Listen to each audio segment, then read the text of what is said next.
저는 정을 몽땅 준 남자 정몽준입니다. 제주 명예도민으로 제주말로 하면 여러분들의 괜당입니다. 제주도의 아들로서 제주도의 발전을 위해서 최선을 다해 열심히 노력하겠습니다. 저는 5월 초부터 전국을 다니면서 우리 국민들의 생생한 목소리를 듣고 있습니다. 저는 우리나라의 5,000년 역사는 자랑스러운 기적의 역사라고 생각을 합니다. 지금 이 기적의 역사가 흔들리고 있는 것으로 보입니다. 저희들이 우리 미래 또 우리 젊은이들에게 좋은 투자를 해서 이 기적의 역사를 이어가는 것이 저희들의 책임이라고 생각을 합니다. 정몽준 전 대표 비서관님은 저희들이 이제 오픈 프라이머리 완전 국민 참여 경선을 이제 주장을 하는데요. 저는 그것이 저희 후보로서 저희들이 당내 경선에서 유리하기 위해서 주장하는 것은 아니라고 저희들은 생각합니다. 물론 저희들이 그것이 저희들한테 글쎄 유리하기 유불리를 따져서 주장하는 건 아니라고 생각을 하는데요. 시대의 흐름에 저희들이 맞춰서 생각을 해야 되겠다고 생각을 하죠.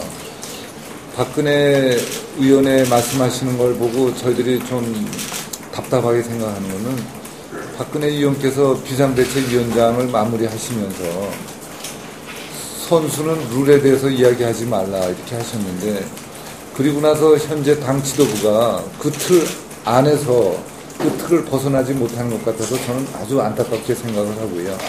박근혜 의원은 그 당시 물론 선수가 되실 분이고 선수로서도 아주 대표 선수라고 할 수 있죠. 지금도 선수고 후보 등록은 안 하셨지만, 아니 본인도 선수인데 본인이 그렇게 이야기를 하시면 당의 지도부에 있는 분들이 어떻게 소신껏 이야기를 할 수가 있겠나 이런 생각을 하고요.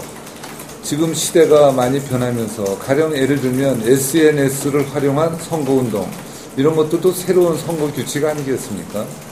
제가 조금 여담으로서 말씀을 드리면 제가 FIFA 부회장을 17년을 했는데요. FIFA에서 4년에 한 번씩 월드컵 대회를 하는데 월드컵 대회 할 때마다 관련 규칙을 다 고치지 않습니까? 그리고 저희 새누리당, 한나라당의 경우에도 2002년과 2005년에 경선 규칙을 갖다 논의하는 경선 기구를 만들었던 다 사례가 있고요.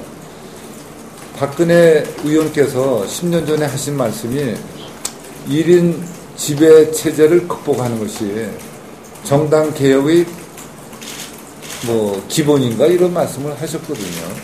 근데 지금 저희 새누리당은 좋든지 나쁘든지 하여간에 현실이 1인 지배 정당이 된 건 분명한데 그 본인이 10년 전에 하신 말씀이죠. 그런 것도 다 중요합니다. 이런 건 이제 절차고요. 그러면 우리 새누리당의 목표는 무엇인가요? 정권을 재창출해서 안정된 보수, 중도 보수 정당을 다시 만들겠다 하는 것이 저희 새누리당의 목표라고 하면 그 목표에 제일 부합하는 제도는 무엇인가? 이렇게 간단하게 질문해 볼 수도 있는데요. 국민들의 참여를 허용하는 당 후보 뽑는 방법이 있고요. 국민의 참여를 처음부터 차단하고 배제하는 방법이 있는데 어느 방법에 국민들이 관심을 갖겠습니까? 본인이 당원이 아니더라도 그 당의 주요 정당이 지금 우리나라가 새누리당과 민주당인데요. 그 주요 정당의 대통령 후보를 뽑는데 내가 가서 어느 후보가 좋은지 한 표 던질 수 있는 정당이 있고 처음부터 참여할 수 없는 정당이 있으면 국민들이 어느 정당에 관심을 갖겠습니까?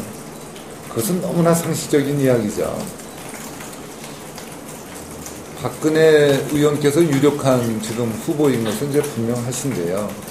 지금 우리 새누리당이 12월 대선에서 본선에서의 우리 경쟁력을 생각을 해보면 지난 4월의 총선 결과를 놓고서 저희들이 많이 짐작을 해보는데요.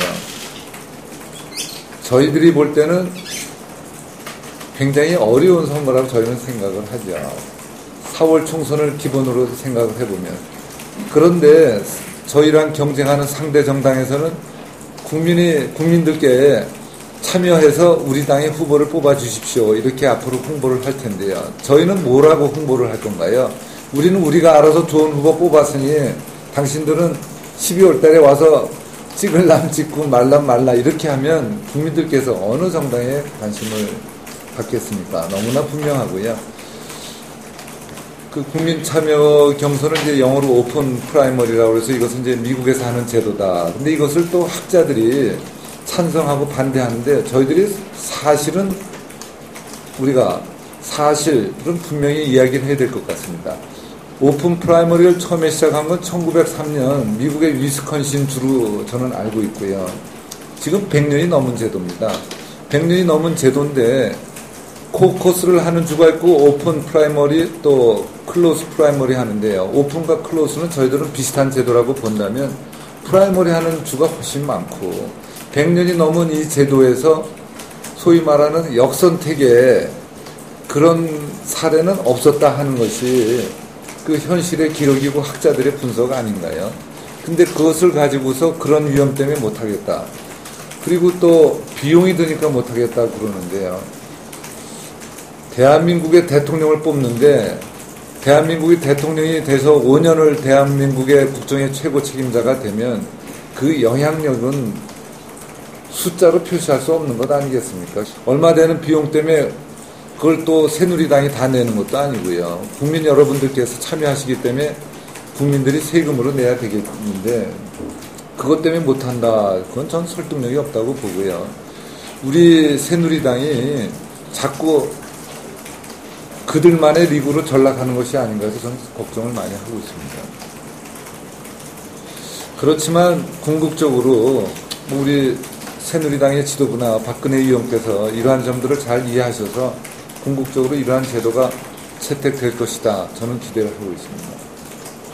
지금 세금기 문제 굉장히 사상 문제를 몇 년째 난관이고 그다음에 특별자치도서는 제대로 안 되고 있다 이런 생각이 좀 많은데 대선 후보로서 이 지역 현안 문제에 대해서 어떤 입장을 가지고 계신지 말씀해 주시면. 지금 질문이 세 가지시죠. 해군기지, 4.3, 그 다음에 특별자치. 특별자치도는 할 일이 많다고 생각하는데요. 우선 부가세 환급 문제가 있는데 그것은 저희 19대 국회가 지금 열리지 못하고 있는데 19대 국회가 열리면 제일 빨리 처리해야 될 법안이라고 저는 생각을 하고 있습니다. 그래서 거기에 관해서는 야당의 협조를 좀 받을 수 있을 것이라 생각을 하고요. 노력을 하겠습니다. 4.3에 관해서는 많은 분들이 현 정부 들어서 4.3을 소홀히 한 것 아니냐 하는 느낌을 갖고 있어요. 그래서 제가 도민분들한테 여쭤봅니다. 구체적으로 어떤 일 때문에 그러느냐 했더니 대통령께서 한 번도 안 오신 것 아니냐 하는 지적을 하시는데요. 제가 대통령 그쪽으로 연락을 해서 제가 한번 꼭 다녀가시도록 저도 말씀을 드릴까 생각을 하는데요. 대통령께서도 이 4.3의 중요성에 관해서 충분히 인식을 하고 있습니다. 제가 당대표 시절에 말씀을 같이 나눈 적이 있는데요. 둘이서 충분히 인식하고 있는데 다시 제가 말씀드리도록 할까 생각하고 해군기지 문제는 현재 이제 15만 톤 크루즈 2척을 접안할 수 있는 시설이 되느냐 안 되느냐 시뮬레이션의 결과를 놓고서 새롭게 더 해야 되는 것이 아닌가 그러는데요. 지금 정부 행정부 쪽에서는 현재도 충분하다 그러고 제주도 도청에서는 다시 시뮬레이션도 해야 되는 것 아니냐 이렇게 하는데요.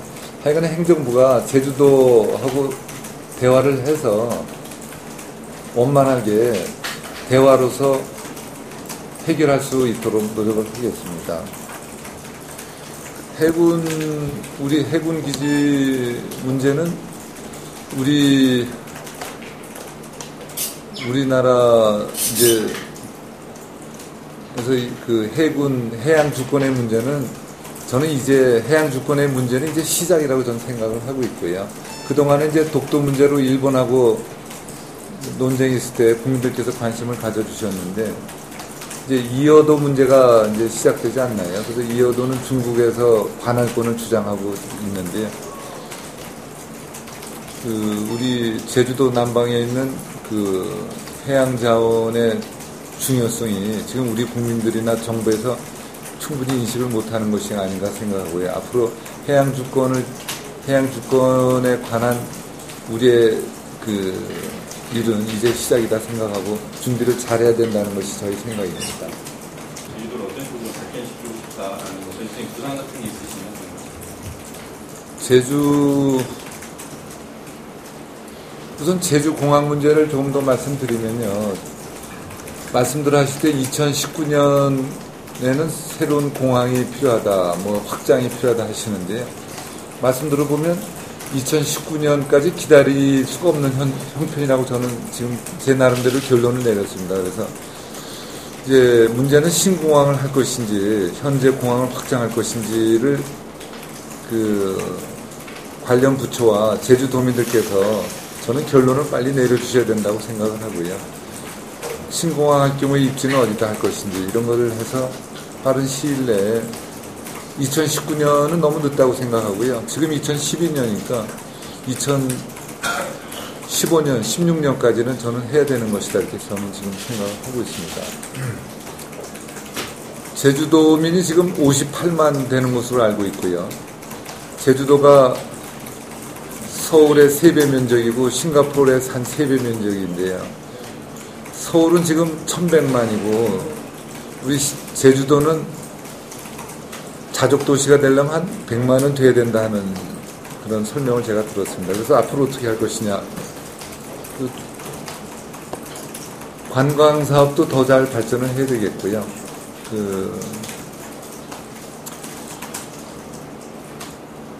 제주도에 오고 싶어 하는 분들이 우리 한국분뿐이 아니고 중국, 일본에서도 많이들 오고 싶어 하는데, 의료산업에도 우리가 제주도가 의료산업을 더 발전시키는데 잘 활용될 수 있을 것으로 저는 기대를 해봅니다.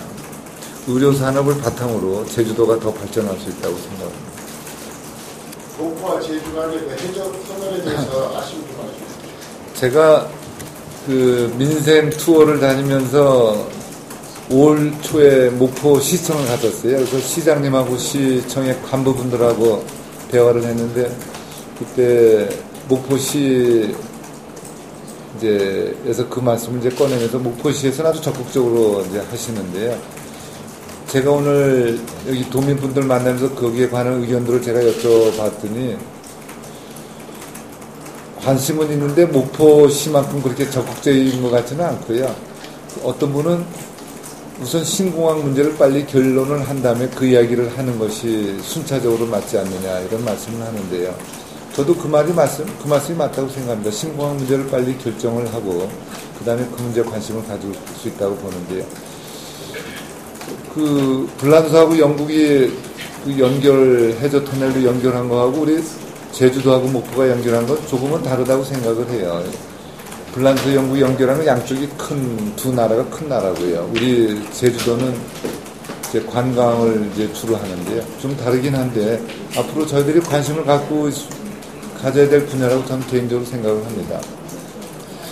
목포하고 연결하는 것뿐만 아니라 일본 쪽에서는 일부 연구소들에서 일본하고도 제주도를 연결했으면 하는 사업에 제주도보다 일본에서 더 많은 관심을 갖고 있는 것으로 제가 알고 있어요. 그래서 그런 것도 앞으로 우리가 장기적으로 필요가 있으면 관심을 가질 수 있다 이렇게 생각을 합니다.